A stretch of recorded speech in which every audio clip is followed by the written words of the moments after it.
Friends, it's just Larry from the noisy chair, the squeaky chair. I was talking to my friend Bubba on the phone yesterday, and he's like, what the hell is that noise? And I said, nah, it's just this chair. He goes, you gotta oil it, man. I go, can you really do that? Yeah, you gotta look at it. You gotta turn it upside down and look at it. That's what I'm gonna do. Look at this, boys and girls. Trip to Witch. Coolest mugs of all time. Even cooler than the beloved thin-lipped Homeskoolin mugs, I have to admit. And they are available on the Bandcamp Trip to Witch website. If you want a Trip to Witch coffee mug, there you go.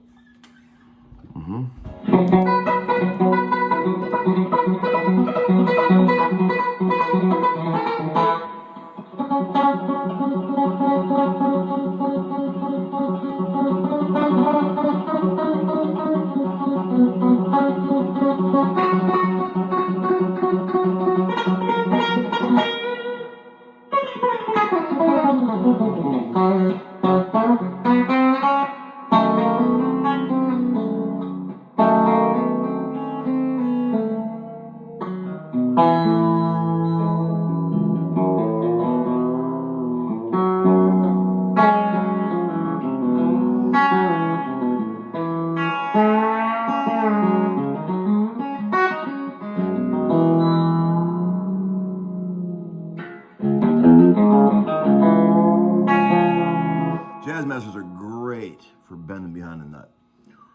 I mean, look at this.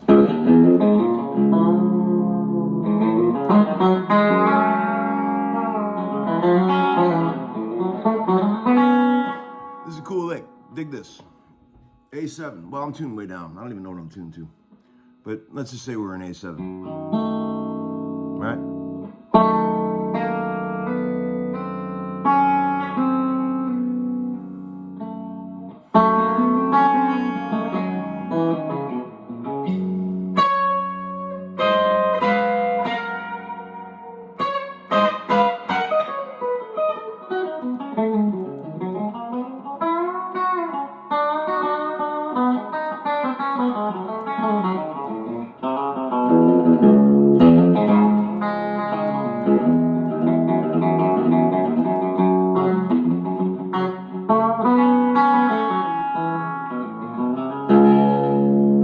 And none of the twangs like a jazz master. Except there's one guitar that twangs better than a jazz master. Anybody know what it is? For this type of shit.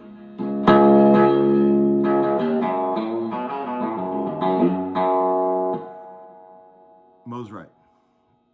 A Mosrite celebrity or Mosrite combo actually has better twang than that, if you can imagine. Super powerful pickups. Shit guitars, but man, the pickups are amazing.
Kind of like Babe Ruth, you know, like I'll either knock one out of the park or completely strike out. You know, I got about a 70% hit ratio on the licks I go for. But you know what? That's all right. That's the spirit of rock and roll. You know, at least if you can feel what the guy's going for, even if he doesn't hit it, that's good enough for me. I got some stuff in the VCB. I wanted to say, oh man, I got some cool shit. Check this out. Some sweetheart people have been kind enough to send some sweet gifts, and I want to show you. A guy named Tommy Thevenot, very New Orleans, Thevenot, saw that I had this 1971 American Publishing 500-piece Joe Namath puzzle, and he sent this 1971 American Publishing 500-piece Dick Buckus puzzle, which is very cool. Thank you, Tommy. There's 2 other puzzles, actually, I just realized, in that series. They made 4 players. Anybody guess who they are? You get extra credit. Kind of oddball choices, too. It's not OJ. It's not who you'd think. It's not Gail Sayers. Although, no, Sarah. I think Sarah's last year was 71. Jim Plunkett and Deacon Jones were the other 2 guys. Another guy sent, what else was there? There was another gift. Well, I also wanted to say there's one fun thing in today's Uncle Larry's garage sale, and this is for the repairman out there. 1987, Spuds McKenzie. One of my cherished items, okay? It's got a plate on the bottom that comes off and there's 2 Christmas bulbs inside there that light them up. And it worked for a second a minute ago, but the bulb sockets are a little dried out and cracked. Needs a repair guy to fix old spuds. I don't have any room for spuds. I love them. I bought them in a pawn shop years ago. If you look on eBay, these things are $300 to $400 all day long, believe it or not. Wow, it's actually a pretty good deal for something like this. $200. And I'll even cover the shipping on that one. If anybody wants spuds, if you can fix them up, get them going again. I'd like to see them rolling again in its pride and glory, you know.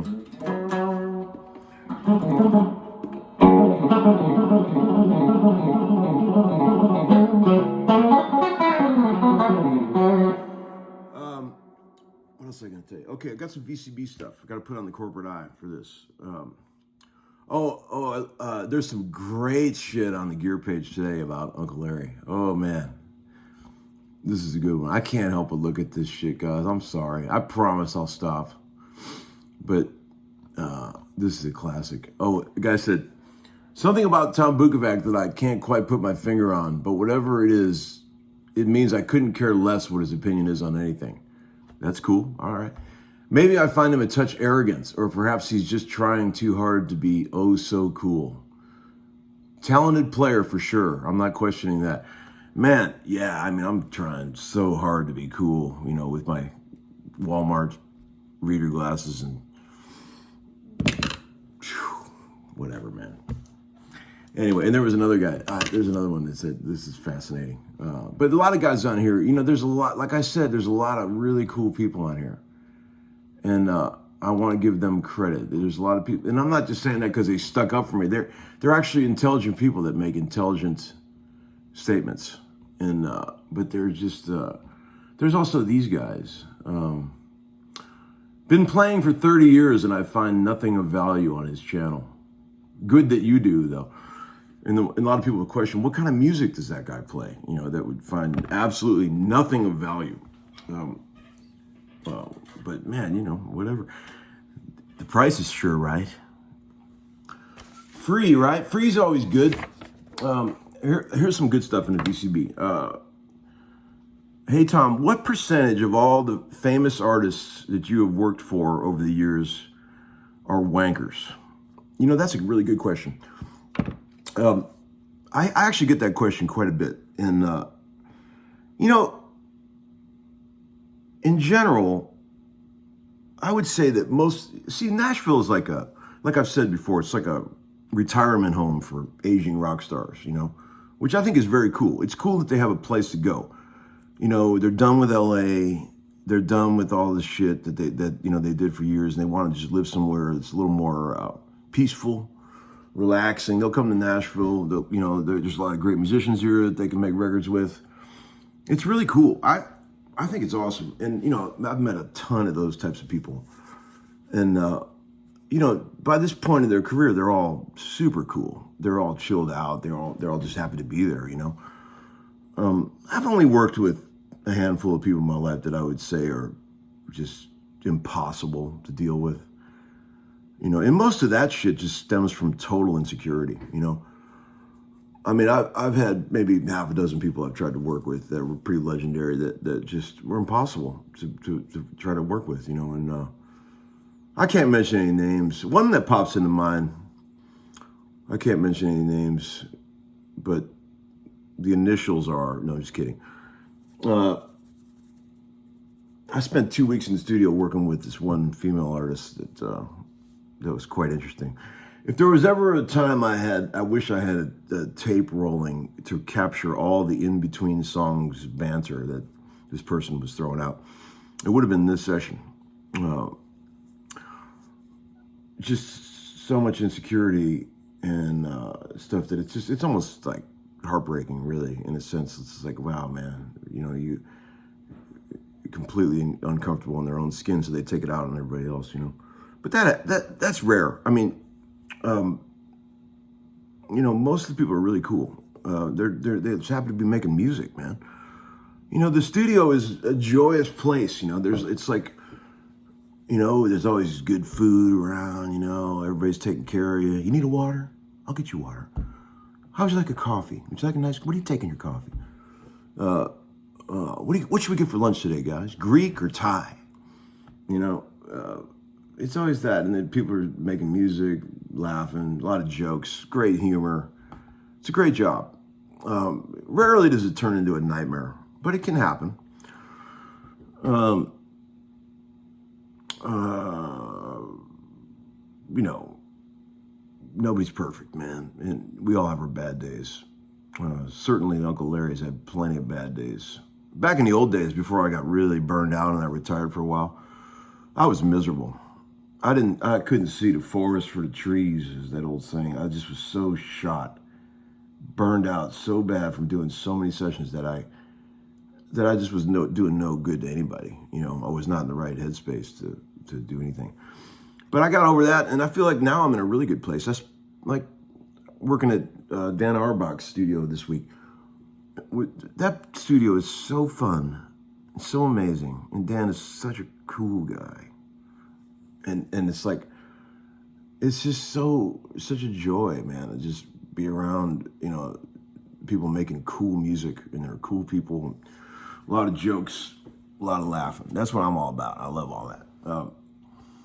Hey, Tom, are you going to build another studio someday? Because I used to have a studio and I really regret getting rid of it. Yes.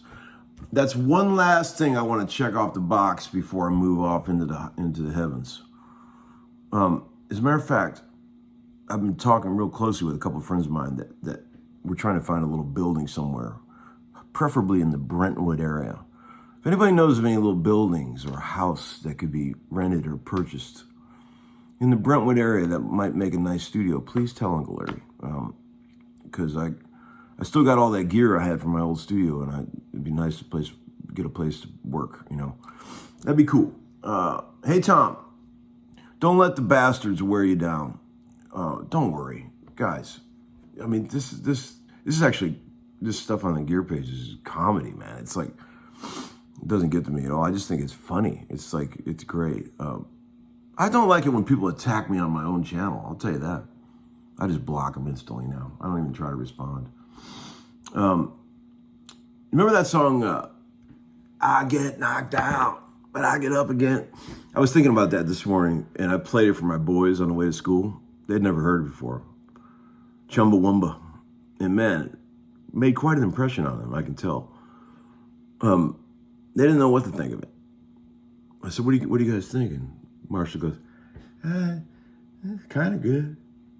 Leo goes, yeah, I kind of like it.